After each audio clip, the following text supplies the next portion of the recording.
Heidi ho and welcome to Tiny Turtle's Mini Mined actual first mining video. If you saw the intro, that's great. Maybe you want to go check it out. We're going to do some mini mining because it's too snowy outside to go out and do actual mining. And by golly, I need to get my hands in the dirt. So this is our first video and we're going to be looking for garnets. Yay, garnets.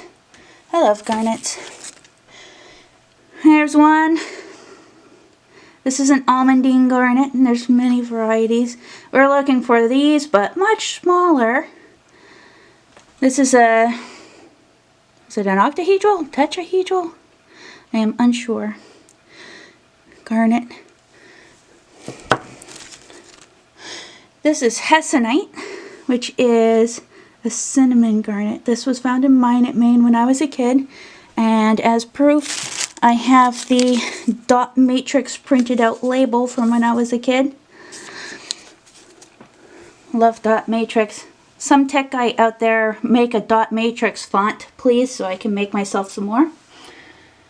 Okay, so this garnet sand that we have is actually from the Presumpscot River. It was collected in Windham, Maine. And Presumpscot is Native American, meaning river of many falls. I thought that was neat, so I'd throw it out there. What we're going to be doing is we got a baggie here. In this bag there's a baggie of sand, about a tablespoon, because I don't have a gram scale, but I do have a tablespoon to measure out. So that's about a tablespoon. Believe it or not, that's enough to fill one of these little bottles. It comes with an eye hook in it, and that's so that you can put a cord in and wear it if you wanted to after you filled it. A couple of things if you want to do that is to make sure you glue the bottle shut, and what's the other thing? You might want to wash your garnets a little bit before you put them in there, because the dirt sand they come out of is a little bit dusty, and that way you'd have a better finish before you go and seal them in. Okay, so where do we start? Garnets. Let's go get some garnets. Okay, that's a nice big one. Some of these are very gemmy and very sparkly, and they look awesome inside a bottle.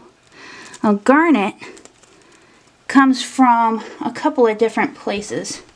The name comes from Middle English, the word garnet, or garnet, which means dark red, which, yes, they are a dark red, even though they're very gemmy and shiny. And from Latin, granulus, which means grain or seed. And judging by the size of these ones, that's what you would think when you're...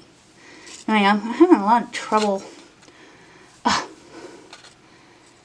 grabbing them at a distance. I think I might be nearsighted. I want my nose in it, but if I was nose distance, then you could not see what I was doing. Yeah, that one's a little beat up. Maybe not that one so much. It's not really beat up, but there's like 3 of them stuck together. It's kind of neat. But I want the nice, clean, individual ones. We've got quite a bit of them already. I have taken some out that are 3 millimeters across, 2, 1. There's a good size of them. Most of the time when you see garnet sands for sale, it's a very fine sand, and it's just kind of reddish looking sand. It's not really all that exciting, but you get nice, good sized garnets out of this sand. It's very nice. You also get little nails, a little brad type thing. I'm guessing it came from a wooden crate that must have busted up near that area maybe a long time ago. It's kind of neat, but I don't want it in my bottle. A lot of what this sand is this schist or shale kind of sedimentary rock that the garnets grew in. There's also another stone in here. I'm trying to find, oh, there's a nice one. It's black and it's kind of elongated. It's not quite the same shape as a garnet in there. You might come across it, and that's Storalites. It's also not what I want to put in my bottle. I want to put just garnets in my bottle. That's a nice, whoop, darn it. I've lost a lot of garnets in my carpet trying to get this video done. I will find them later with the vacuum. That's another nice one. What do we got? So I was looking at, garnet is the birthstone of January, but I was kind of interested in meaning or uses and that kind of stuff, because I don't really know that much about it, and found out that garnet wards off drunkenness or sobriety, but I don't think you should take that to court. I don't, yes, officer, but I have my bottle of garnets, so I should be fine. I just don't think it would hold up in court.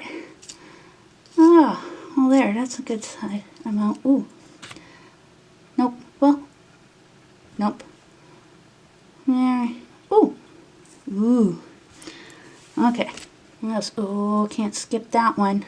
That's nice. Alright, well that's enough there, I think, to kind of get a good... Oh, no. No, no, no. I want that one. I want... Okay. Ooh. Ooh, that one's big. Ooh, let's measure that one. That's a 2mm one. There. Nice big one. Oh. Garnet. Garnet used in sandpaper. A good indicator that you're doing gold panning right is if you have garnets in the bottom of your pan, or a little bit of garnet sand, because it's heavier and it filters out. And so if you're not left with a lot of garnet in the bottom, then you might not necessarily be panning right. So I go out to our local lake, and while the kids are swimming, I practice panning. Let's see, where are we at? So, okay. What do we got? So this sand, I did not go out and collect myself. It was collected in the 70s. It was before I was born. I bought it at an auction at my mineral club. They have auctions. They tend to have them one in November and one in June, and then they have the club shows what happened in April. There's their website, Maine Mineralogical Geological Society. So I actually got this at one of the auctions. You need to be a member to go to one of the auctions, but you can sign up for membership at the auction. So that's always a bonus. And you never know what you're going to get. It's like a box of chocolates there. And I happen to have gotten a bunch of different sands. So yeah, a couple of minutes and look at how many garnets we've got. That bottle is nearly half full already.